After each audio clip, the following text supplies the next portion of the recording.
hold on to your seats because I've got a powerhouse in the building today. My guest is none other than Beata Mońka, the brains behind many successful business initiatives and the CEO of The Art of Networking. With 25 years of experience in the top executive positions in global brands, including the Vivendi, Raiffeisen International, Axel Springer Poland, her resume is nothing short of impressive. And I want to tell you, her energy and enthusiasm are off the charts. Beata, welcome to the studio. Thank you very much for the invitation, and thank you very much for sharing your impressive energy, Magda. Ever since I've known you, I was seeing a woman who was passionate about what she was doing, about what you were doing. And I wonder, what is your mission and what is your ambition? Well, I think that it all started in my childhood. Everything that my parents and my beloved grandma was about just being, a good person for the others. This is the most important, and we do not maybe talk so much about it. But these are, those small steps that you are doing every day. It's not only, how great you are in business, but really what kind of the personality you are, especially when the cameras are off, when nobody can see it, and you know that with your small gesture, word, or action, you can change somebody's life, even, for a small better.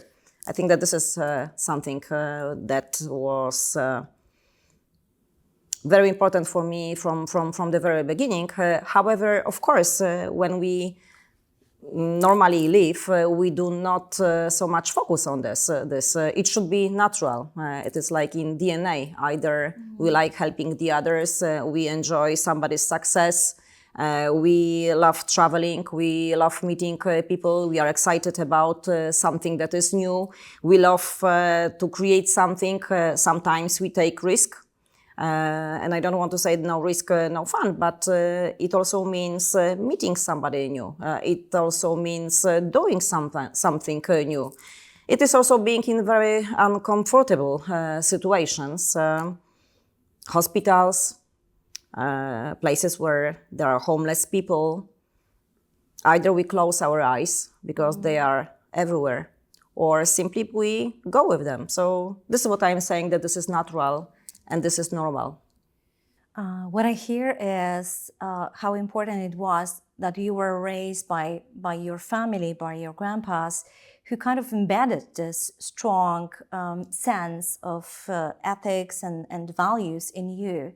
When was it the first time when you realized that this is your kind of anchor? This is like your guiding star in your life? Well, the set of values were always very, very clear. My top value was always freedom, but I was very much taught from the beginning by my parents and my grandma. What does it mean? It means that you have to be responsible for your choices and you have to stick to this. And of course, you also have to think about the others, not hurt the others. So what does it mean, the freedom for myself from the beginning? Well, it started in a primary school where I wanted to go by bus to school. So I have chosen the school that was as far as possible, so as I could go by bus till the end, till the last station. Don't ask me why. For me, it was, the adventure that I could travel. I could just do something by myself. I felt responsible. Of course, sometimes it was also heavy when there was snow or when there was simply very cold to go far away. When you have just, the school around on a corner, it may sound what for. But it taught me a lot because it was completely new society, new children, new district. And since then, sometimes I choose maybe not obvious paths. Maybe not always I do follow those that are already tracked. Sometimes I'm finding my own. Sometimes I make the mistakes, but mainly I enjoy it. Yes, so you're mentioning freedom as one of your core values. How did it translate into the business environment? Like when you were the top CEO in the top positions, How did your personal values translate into the business environment you were the head of? It's simple and not simple at the same time, because always I think that the companies are picking, good companies are picking people who have the set of the values that is coherent with the set of the values of the companies. Sometimes you are chosen to make a change in a company, but the certain values should be always like a rock. So I don't think that we could change anybody's or even the company's values if they are not there. So I think that this, good mixture when corporations, they admired my values, because of course this is not only freedom, this is also responsibility, this is, creativity, but to move the border further on, to make the expansion or to make the change, you have to dream, but at the same time, you need to be very realistic. So I always loved finances, figures. So in terms of the P&L, of course, I always had, 3 or even 4 different scenarios. But coming back to your question, I think that the set of the people, this is something the most important. Sometimes there can be, great brand that could attract us, but if we don't feel it, and if we don't have the idea where with us the company could be moved for the next level, then I would say we should ask ourselves, the question whether this is the best place for ourselves. And I always believe that if we create something together and we can make a change for a better, then it makes sense. So this is. Have you ever my accepted an invitation to join a company that you didn't accept the already embedded values in the company?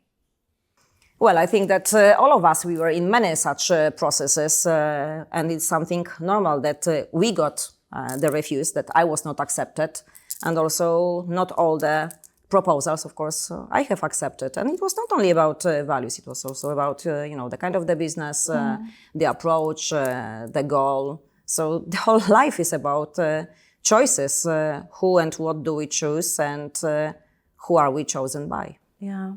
You're mentioning transformations, and nowadays we are observing a lot of transformations, sometimes even almost revolutions that are either internal because the company is evolving, or are driven by external factors that are almost shaking the businesses. And I wonder, what is the role of a leader during such times, and the role of setting the values clear and leading with the values? Fortunately and unfortunately, we are discussing it quite often recently. Why unfortunately? Just a few days ago, I had the conversation with Professor Bralczyk, who said, if we talk so much about leadership and about values, it means that we miss it. At the same time, we talk so much about values that sometimes we also think that it's simply too much. So they do not value as much as they should. And it's a pity. But at the same time, it's good that we are discussing it because we are also, observing and discussing, the changes. Leader is the leader, and I think that nothing has changed through all the years. It has to be passion, it has to be the ability of, giving sometimes your ideas, but very often taking the ideas from the team with whom you are going, and this is something extremely important. So from that perspective, nothing has changed. What has changed, I think, the speed. So how quickly the world goes, how quickly we should also adapt to those changes, how quickly we can predict them, and sometimes even to be ahead of them. And we are not computers. So what has also changed, I think, is that more good people really should be around us because we are not masterminds. Just one person cannot be the mastermind. But when you have the good bunch of people, then you are really, the winning team. Yeah. And what does it mean, the winning team? Because I think that it is all over the world in the same time that we have the same goal, but also we agree on how we are reaching this goal. And then you have this set of values, then you have mission, and of course, the style, how you reach the goal can be different depending on a situation. When you have war, you have to take quick decision, and you cannot think 1 month about it. Yes, what to do because the situation is changing very rapidly. At the same time, sometimes you need to think over something. So this deep thinking and analytical skills, strategic skills are extremely important.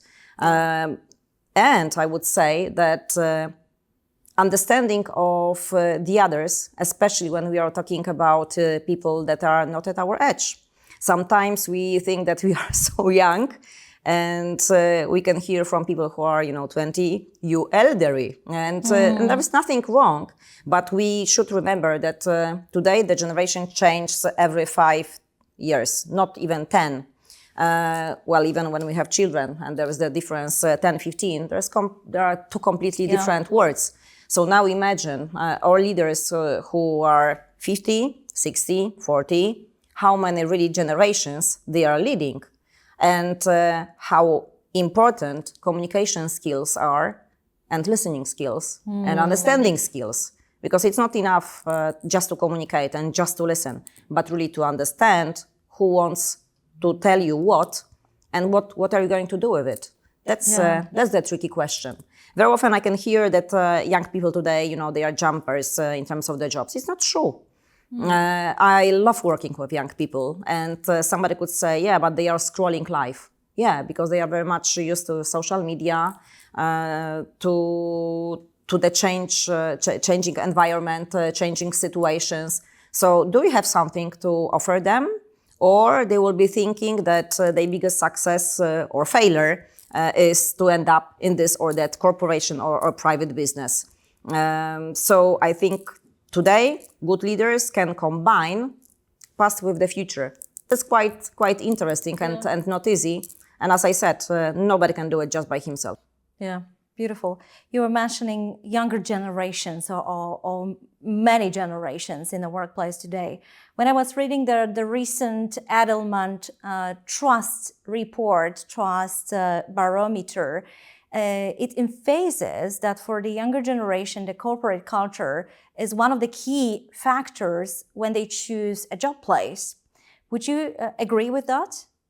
Well, I read another research, more scary, that what would be the biggest failure if they would end up in the corporations. This is what I read. So depending on what kind of the research we are reading, and I think that it is not only about values, but about the purpose. I would stick to this. So why I'm doing this?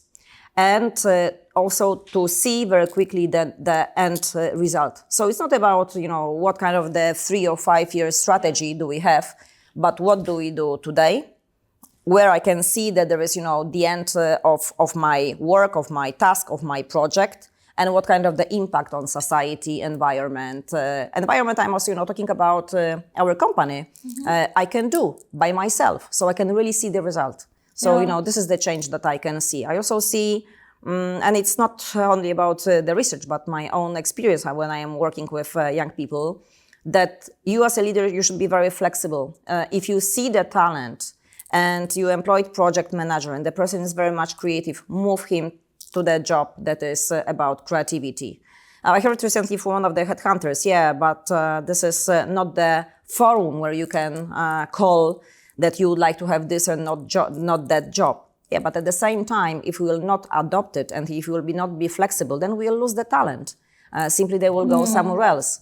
So that's tricky, how to manage, big company and at the same time be flexible and open enough really to manage the talent. Yeah. Back to you. Do you recall a moment, an event, a project that you realized in your life that really kind of reinforced your purpose? That was the moment when you felt, wow, this is why I do what I do. When you were sitting in a place and you were seeing the effect of your action. Well, I always wanted to change the world for better. So that's why I was, traveling. That's why I was in WPP, Omnicom. So, the companies that are very creative and they have also, a lot of different services in this. But I might surprise you because I was not showing it up to now. But it is not that moment in terms of the professional life. But again, the private one. Mm. Well, in our family, we were struggling very strongly, unfortunately, with a cancer. And when you see what kind of the change you can make by supporting the others, not only your closest family, however, it was about my closest family, but also about the others who simply need your power, your enthusiasm, your solutions. Sometimes, just giving the hand. Because, of course, you're not a god. You cannot make a miracle. You cannot just make a person healthy. I think that then we can really see how we can transform our power and our energy and our way of thinking, that there is really nothing impossible until, of course, the death will come. But as a matter of fact, the power is here in the head. And this is equal for everybody. And of course, somebody could say, yeah, but the healthy person would never understand the sick one. True, I understand. And I do agree. However, if you have this mental support, it is really much, much easier to go together. And doesn't matter whether this is, mother and daughter or two brothers or friends. And I think that, well, today the situation is a bit different than 20 or 30 years ago, when very often you could simply not talk about cancer because nobody wanted to talk to you, because it was associated only with death, game over, so better not to touch the subject. No, there shouldn't be any subject that we couldn't touch. We should talk. We should touch them. And even if somebody is pushing us away, yes, that he would like to close up and be by himself, I know that we shouldn't let him or her to be alone, even if he's pushing us. And this is, of course, tricky, how not to be too pushy, how to navigate this in and out. And it very much correlates with Zen, I would say, strategy, when, of course, when monk would tell you, let it go. You cannot let it go when you are sick. But you can let go your pain, your being scared, but at the same time you have to fight. So this is for me this in and out, and balancing, and somehow seeing what kind of the change you can do, and also what kind of the change those people can make for you. Yeah. To think over about yourself, how you enjoy life, how you spend your day.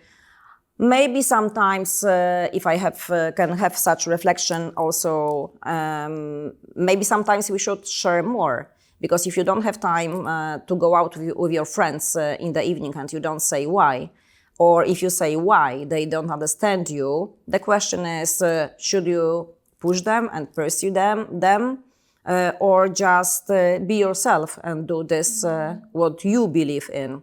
Sometimes it means also being lonely, and I think that with so many topics that we have right now, with war in Ukraine, and other conflicts, and I'm not saying only about war, how often do we have the courage to stand by another person, to be about the truth? Or sometimes we close eyes and we don't see it because it's easier, or we don't go, for lunch or a kind of the conflict.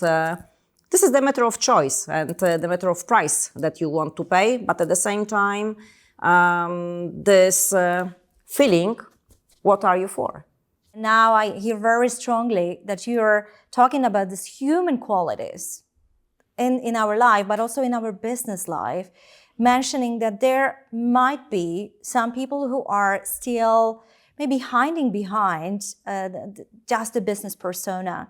Do you find that there are still some topics that are maybe taboo or that we don't speak, especially when it comes to top executive positions, that there is this human elements that they are there, we all see them, but they are still almost like, under the carpet. Well, I don't know if they are under the carpet. However, leader is very often very, very lonely person. Sometimes I think by his choice, sometimes also by, the heavy stuff that he or she is, just taking on his shoulders. Leading the company, once you're leading the company, you cannot share all your fears or what are you scared about, what if it will not happen, this or that or that.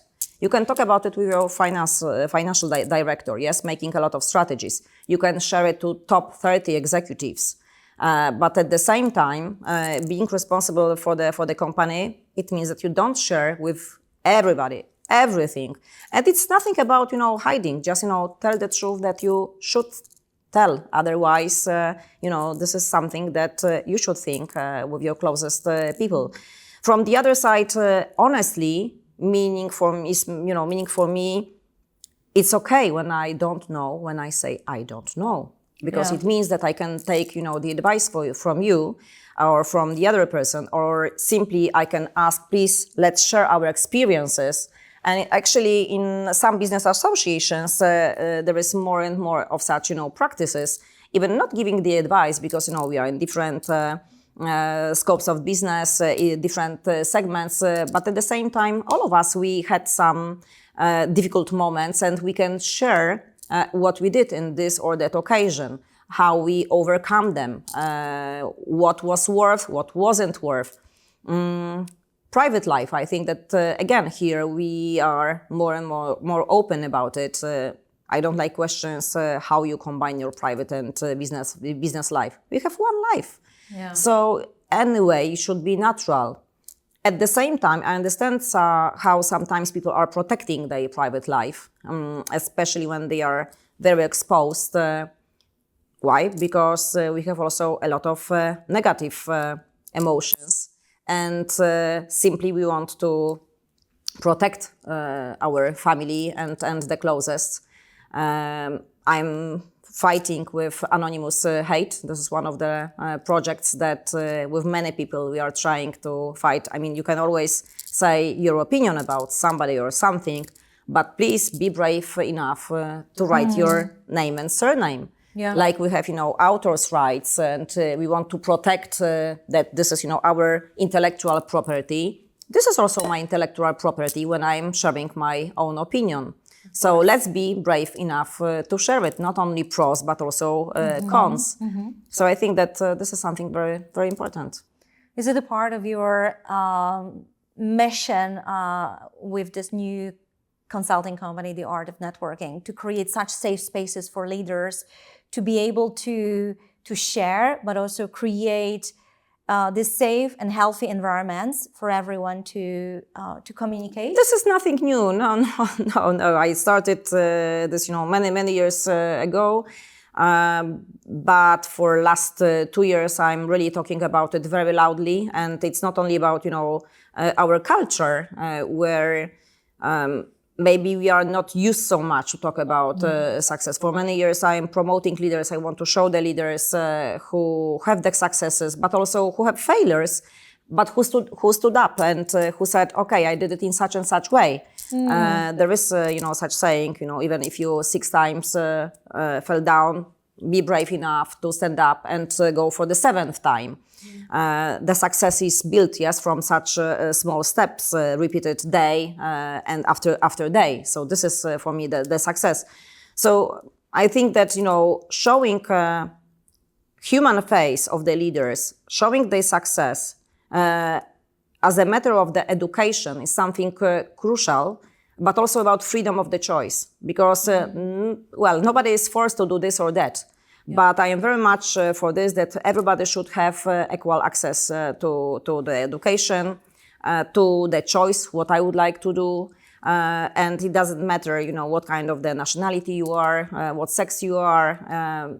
All of us, we should be, equal. And those who are the best and who have chosen this or that way should simply have the freedom to make it.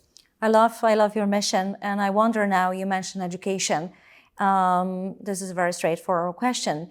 What do you think we miss in our business education here in Poland to bring more leaders representing this human side of leadership, this authentic leadership?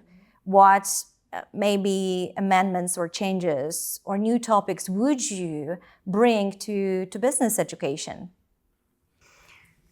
Fortunately, a lot has been changed for good, but still I think that we should have much more topics about discussion, free exchange of our talks.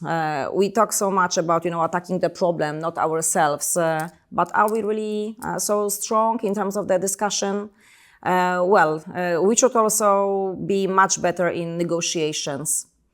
In mediations, really to come together to the conclusion, to present our point of view, to make the presentation. These are, my observations.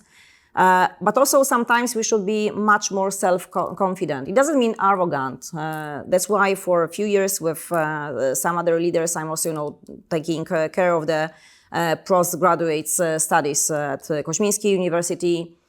Studies only for women. However, I think that it should be for men and women. But here we created the safe environment for fantastic women who are over 10 or 15 even years of the experience. But they would like, to be stronger leaders and to have much wider scope of all the knowledge from the finances, marketing, and other, as I said, postgraduate studies.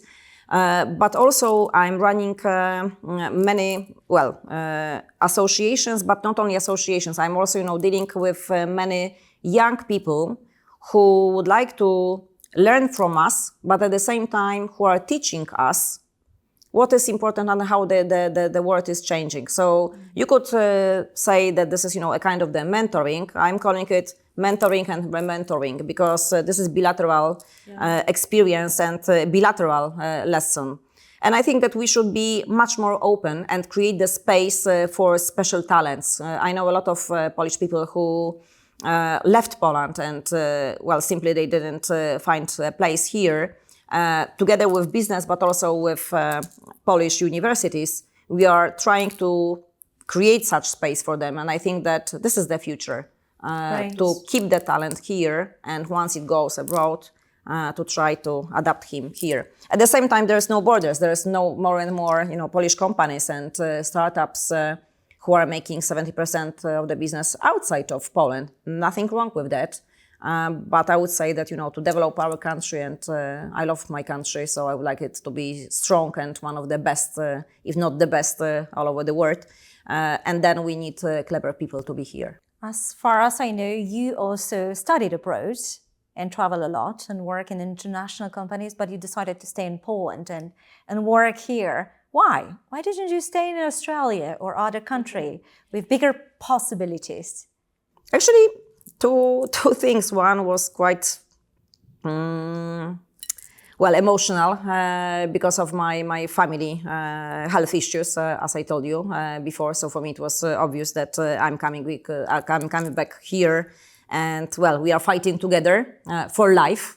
And secondly, I also thought that there is a lot of opportunities here, and I think that all over the world, I'm such a person that I could find something interesting for myself all over the world. I loved Poland, so for me it was good to come back to Poland. However, I would say that those, going out and coming back in, this is brilliant because it gives you new perspective, new ideas, and still I am very much about international environment, international people, because I think that all of this, is about combining our brilliant minds, ideas, and then we can do much more, but not just to stick to one culture, one country, or, one point of view, but really to think out of the box on everyday basis. That's beautiful. Now you reminded me about my first trip to Singapore when I was doing the project, and that was a big shock, cultural shock for me when I was facilitating a group of Japanese people who attended the workshop. And at first I was shocked that they were not looking me in the eyes. They were not communicating straight. So I've kind of felt a bit offended and I didn't know what's going on. But then I learned to respect, to understand their culture and respect totally different way of being and culture. And it's, as you said, when I'm back to Poland, I'm looking for different eyes, different lenses at not just foreigners, but also my own tribe, Poles, and trying to see a person, not just, the nation or the pattern that we tend to see. So it's a great lesson. And it is very much, eyes and mind opening, if we can say it in such way. And this is also freedom, because you do not stick just to one rule, or you are not just used to one behavior, but simply you are very, very open. Then you can adapt and you can take all the beauty. That's correct. But also, for me, that was the kind of self-reflection moment when I was told, Magda, you're not listening. Magda, you are too energetic or too expressive. And I took it. Like, I started reflecting, okay, how do people perceive me? But also, do I really see a person, a human being, or just a goal? Because I've always been very goal-oriented. So for me, that was one of my turning points when I really tried to slow down in this fast-paced business environment. So I'm wondering, was there a moment for you to kind of balance this fast pace, this fighter persona, and at the same time to be present in the moment, like to see with, not just with the eyes and hear with the ears, but really be in the moment? Well, I think that this is still, learning curve in that sense, because, you cannot change your personality. You are very energetic, I am very energetic. So this is, of course, very good when you adapt to another culture, when you are not so much talkative, when you listen. But at the same time, you cannot change yourself. The question is, where do we recharge our batteries and where we really find our internal balance? Because for me, this is, a kind of the compass where I also, can feel how much this energy is inside me, how much I can give it away. Sometimes I also lose the energy because, not everything, of course, that I'm doing is successful. So then you have to double your effort. So where you find your internal peace. And I think that each of us has a different recipe. Me, for example, I go every day for 20 minutes walk in the forest. And doesn't matter what time is it. Sometimes I have early meeting or early flight. So sometimes it's dark outside. Doesn't matter. For me, this is, this moment where I'm charging my batteries. I love this either silent or like right now, 3:30. Please try. This is nice to hear. Lovely birds singing. You mean 3:30 in the morning? Yeah. Oh gosh, that's the middle of the night. Doesn't mean that you have to get up. But the question is if you can hear that through the open window and if you can enjoy it. And if you find the peace in yourself still to get sleep, you don't have to get up at this time. The question is if we see the moment, if we see, 1 minute during the day where we see the flower, when we see the smiling face, where really we can get rid of our daily stuff and where our mind can be really refreshed. So I think that everybody has a different method, but absolutely we should have it. I also meditate, so everybody who can hear that and knowing my speed is saying, you? No, never. Yes, I do. Was it easy? No, it wasn't. So why you did it? Because I felt that I need it. How did you feel that you need it? I was simply looking for different stuff, extreme sports, not extreme sports, as I said, walking. And then I thought that I have to do something that is completely opposite also in terms of the energy. So when I'm fast runner, fast talker, I should do something opposite. That's very not interesting. Talk. Yeah. Stop thinking or observe your thoughts. And I feel quite strong person inside, but it gave me a lot of strength and a lot of also self-reflection that wasn't so easy. And I think that each of us should work on ourselves. So I am still in a process. Thank you for sharing that. You just reminded me, like a few months, I think it was maybe a year ago, when the news hit the headlines that the Prime Minister of New Zealand, Jacinda Ardern, She, quote unquote, said, "My tank is empty today. I cannot go any longer," and she quit. And I wonder, you work with many top leaders. Do you see that the tank is lower, is empty these days? And what would you say to such leaders who maybe feel it today, and they have no energy? Well, I'm far away to evaluate anybody, but I think that, if you're a leader, first of all, you should be able to manage yourself. If you allow your tank to be empty, it means that you missed where the reserve was. So it means that you are not mindful or careful or self-compassionate even, to yourself. Yeah. Because, even if we dedicate so strongly to the others, to our job, to our family, friends, to this what we are doing, if we will not take care about ourselves, then nobody will do it. Because nobody knows what is hidden under our even, smiling face. And I think that this is extremely important nowadays. That it's not only about leaders, but I think that generally we are much more delicate. Yes, I'm observing and I'm reading and dealing a lot with trends. So of course, you have AI, of course you have ESG. But for me, what is fascinating on top of that, or across that, I would say, is human being. So how we are dealing with it. How do we use technology to support us, not to kill us? How we are clever enough not to be addicted to anything, to our job, to screens, to anything. Addiction means sometimes you would say passion. So how to check if you are addicted to the screen, if you are taking lessons or you're working on it. So how many hours is addiction? So this is quite tricky, and I think that we should really be careful with ourselves, with our kids. That's why I said about, conversation, but also conversation with yourself.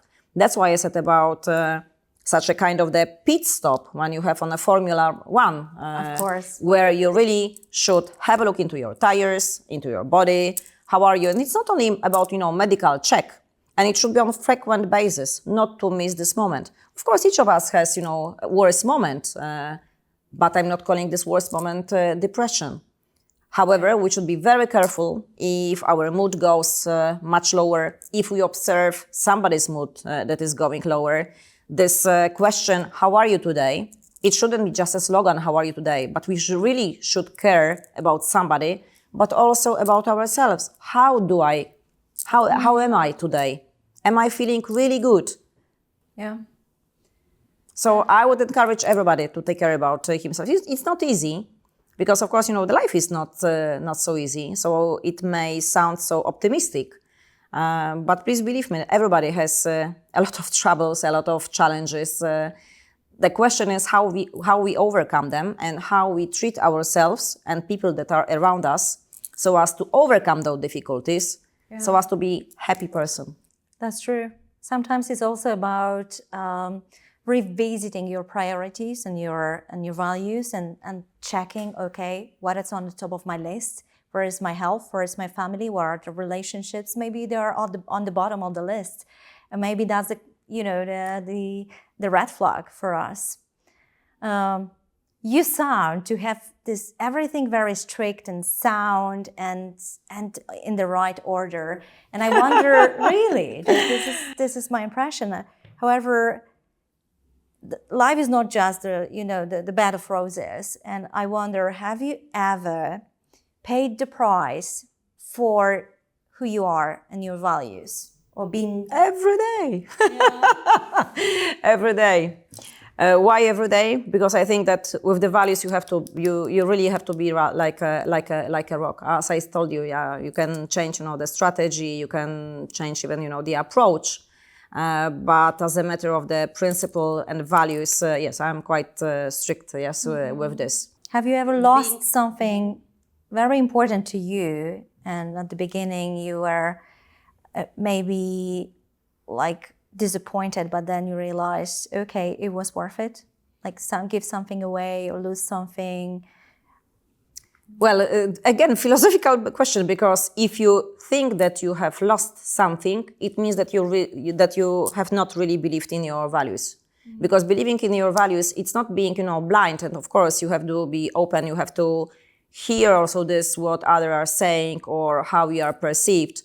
And sometimes, of course, that this is painful when somebody doesn't have, courage to tell you in front of your eyes, but I don't like it, or I disagree, or I don't understand you, or whatever, just behind your back, and giving another even story. So of course, this is painful, and of course, I'm delicate person inside. Yeah, so this is painful. And as you said, the life is not about roses and not everything is so easy and nice. But at the same time, there is a lot of such people who are standing for their values.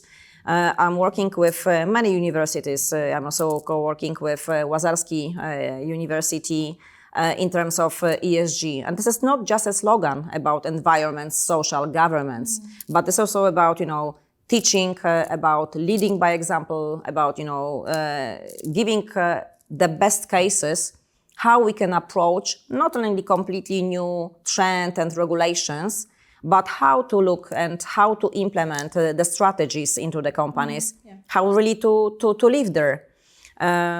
What else? I think that it's important to be also within people who share this, what you are really believing it, but also it is very, very open-minded to talk to those who have completely different opinion or who do different things. Sometimes you can combine it. Sometimes you can say, you can go your way, I'm going my way. The most important is, I think, respect. So it doesn't matter what kind of the differences are between us, but we should always, respect ourselves. This is my attitude. We should be honest to each other, and we also should have, the courage to say if we think in another way, or ask why, or ask, could you explain me? And as I said before, to hear. And I don't want to sound, pathetic, but this conversation, I think nowadays is extremely important, that we are not just escaping without conversation, without understanding, and without deeper dive, but that really we do care. We do care about another person, another matter, and that we do believe that simply we have the impact not only on business strategy, but on every single day of our and the other lives. And this is good to just to be a good person. Yeah. But I wonder, who inspire you? Do you have people you look up to, or thinkers, writers that you learn from? For me, every meeting with every single person is the inspiration. Sometimes challenge, of course, if you are from completely different worlds. I love traveling, absolutely, and discover new countries, but also new cultures. I also love really to work in international environment, but at the same time, I love working with private business. And these are, I really can say, sometimes completely two different, not planets, but environments. But I love also, connecting them. So quite often I'm saying to private business, why don't you try to work with somebody from corporation? It doesn't mean that this person has to work with you till the end of your life, but can bring you something that you have. And opposite, with all those, values from and strict organizational rules from corporations, I encourage people sometimes to add something to another environment. So I think that all these mixtures are extremely fascinating, and I really love it. And I love nature. And I love nature because observing nature and being attached to the nature, it makes you very much down to earth and very much grounded. So we can dream, we can have, our head in the sky, but at the same time, having strong legs on the ground, we are just, one of one of the most important items all over the world, but we see that there is a lot of such items, and all together only we can create the universe. Oh, so beautifully said, and I really appreciate how you put it. You almost brought the image that I created at the beginning of a woman on a top, like in the clouds, on a top of the skyscraper, really very grounded in the nature and people around, in yourself. So congratulations, this is very beautiful. My pleasure, Magda, and thank you very much that you're also with me for so many years, inspiring me, but also, you know, other leaders, and making us opening in front of you and in front of the others. So thank you very much for this. Thank you. I have the last question. This is the question I heard many years ago from a great thinker, Professor Clayton Christensen, from Harvard Business School, and he put it in a way, you know, how will you measure your life? I know it's another big question. Very philosophical discussion. Very philosophical. Yeah. However, for me, this is the question about how do you measure success? Like sometimes leaders, we want to have things qualified and quantified and want to put KPIs on everything. And then you watch all the rankings in these great business magazines, and there's people on the top. And there is rivalry, there is competition, and people want to see themselves on the top of the list. So I wonder, what is your definition of success? Very simple. I would like to be happy, not harming anybody, to have the impact. And impact means, as I said, on an everyday basis. So not in 10 years, but really to look at myself and my life today. It doesn't mean that I don't think what will be in the future. Of course I do, but I think that the life consists of really those small moments. With whom you are drinking morning coffee, what are you thinking about, whether the plan that you have done for today is realistic, and how you measure your success today. Doesn't matter whether this is Sunday and this is, you know, day off, or Monday when you're already at work. So these are, you know, those small moments, and how impactful and valuable the life was. I think that we will not know until we will be gone, because then the others will evaluate. And of course, again, there is a lot of silent people who just passed away and nobody heard about them, and they were happy. So this is again about this freedom of choice. Yeah. So this is the most important for me.